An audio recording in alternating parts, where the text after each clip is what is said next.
మాఘ పూర్ణిమ. పూర్ణిమ అంటేనే ఎంతో పవిత్రమైన తిథండి. అలాంటిది మనం ఎన్నోసార్లు చెప్పుకున్నట్టు మాఘమాసంలో ప్రతిరోజు పవిత్రమైనదే. అలాంటి మాఘ పూర్ణిమ ఆదివారం రావడం మరో విశేషం.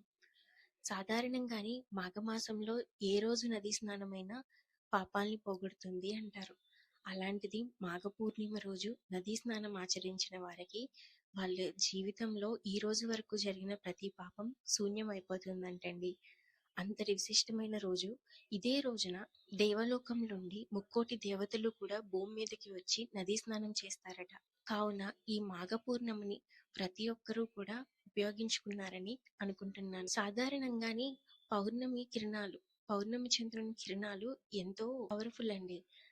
నేను సాధారణంగా పౌర్ణమి తిథుల్లో పాటించే విషయాలు ఏంటంటే, చంద్రుని కిరణాలు పడే చోటు కూర్చొని అమ్మవారి ఆరాధన, ముఖ్యంగా లలితా సహస్రనామ ఆరాధన చేస్తూ, అదే టైంలో పక్కన ఒక గాజు గ్లాసులో చంద్రకిరణాలు పడే చోటు గ్లాస్ ఫుల్ ఆఫ్ వాటర్ పెట్టుకుంటాను.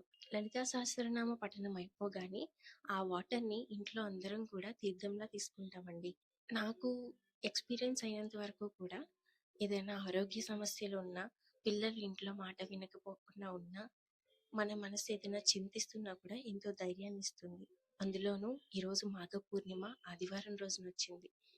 ఈ విషయాన్ని మీతో షేర్ చేసుకుంటే మీలో ఎవరికైనా ఉపయోగపడుతుందని ఆశిస్తూ థ్యాంక్ యూ.